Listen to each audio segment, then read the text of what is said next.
Okay, so hopefully you have your subjunctive packets out and ready to go. Sorry I couldn't be with you guys today. I had a doctor's appointment, which is not ideal because I didn't get to see you on Thursday or Friday either from being sick. So in an effort to keep you guys on track with everybody else who I got to see today, I wanted to go through the first couple parts of the notes with you. So just as a review, we already went through the first page of your notes, which is formation of the subjunctive. So going to yo, drop the O, add the opposite ending, and then you have your endings chart right here. And that's for regular verbs. And then we have the kind of three categories of irregular verbs. Verbs that end in these endings right here have spelling changes to keep the sound of the original verbs. And then you have the dishes verbs here. Those are just completely irregular. And then you have your stem changing verbs. Again, for AR and ER verbs, there's stem changes only in every form except for nosotros. And then the IR, it's in all forms. So there's a couple of examples of that there. We talked a little bit when we first started these notes last time about the three main rules for when you need to use the subjunctive or when you don't. So the three things you want to look for is that there's two subjects separated by the word K and then a trigger with the first subject. So down here you can kind of see the main skeleton for subjunctive sentences. Sorry for all the noise in the background. There's people building stuff in my basement right now. So to review the triggers, we have uncertain and hypothetical.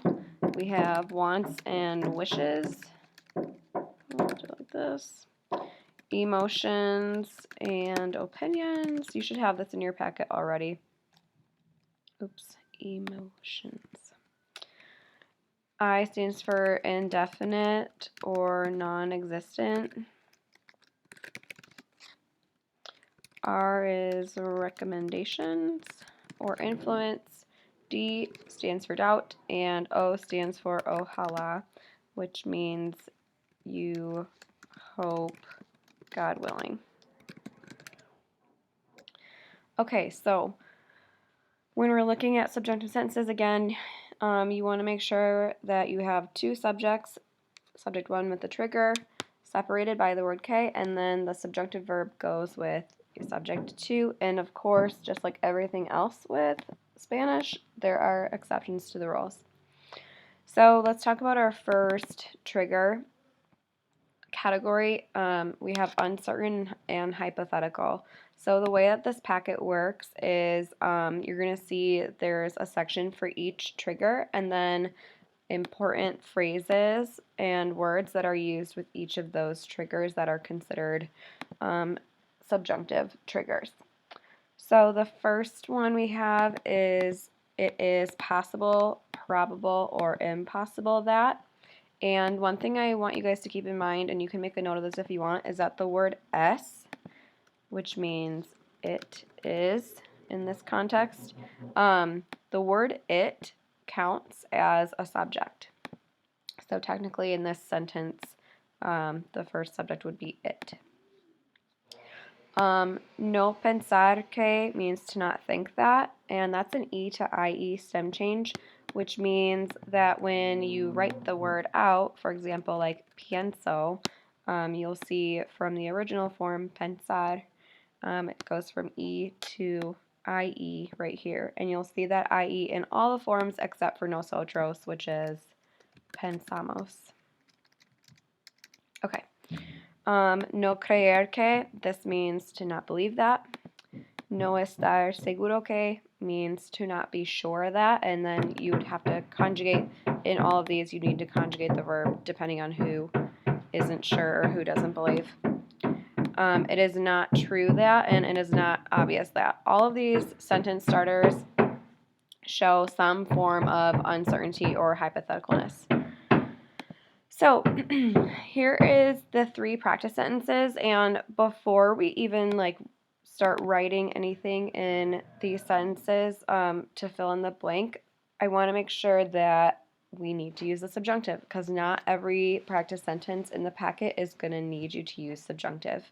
So the way that we're going to do that is to look back up here at this kind of skeleton, and we're going to actually label all of the sentences as subject 1 with S1, trigger for T, and then I want you to circle the word K, and then subject 2, we're going to do S2, and then subjunctive, just the letter S.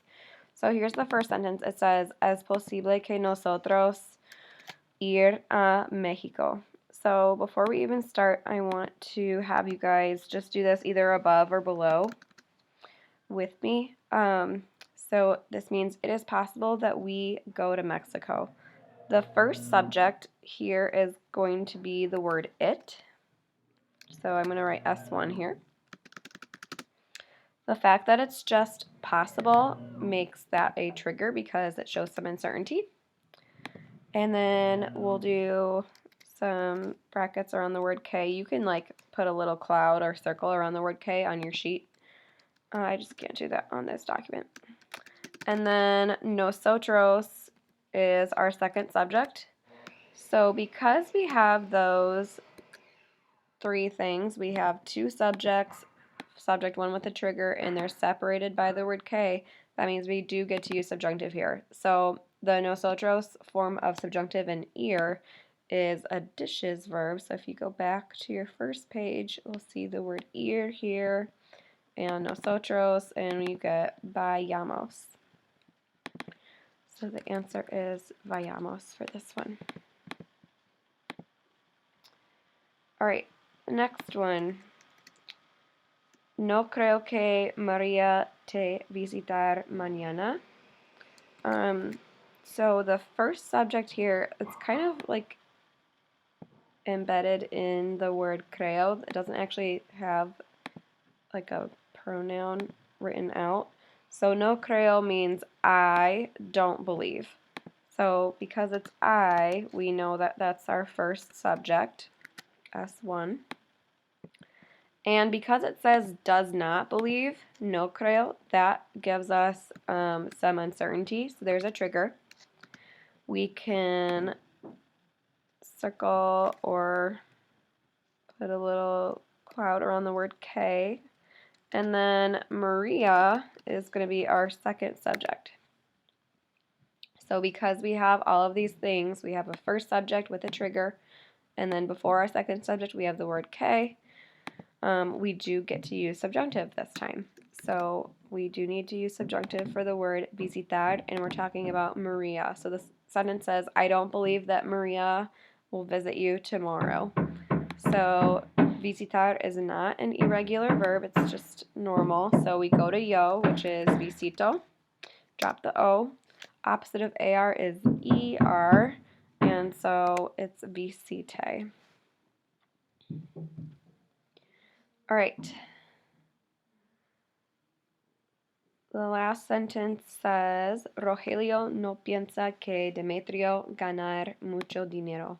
I want to give you a second. If you want to, you can pause the video, and I want you to label this sentence and see if you can come up with what the first subject is, the trigger, the second subject, and then determine if we need subjunctive, and if we do, what the word is.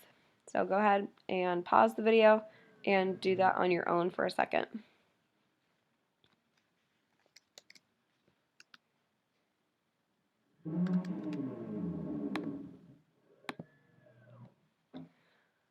Okay, so the sentence in English reads, Rogelio doesn't think that Demetrio earns a lot of money. So our first subject is Rogelio. Does not think is our trigger. We have the word K up here before the second subject, which is good. And then Demetrio is S2. So we do need subjunctive, and our verb is ganar, which is not irregular. So we go to yo, drop the O, opposite of AR is ER, and it's Demetrio, so it's just he, and it's Gane. All right, we're going to move on to the next section of the notes.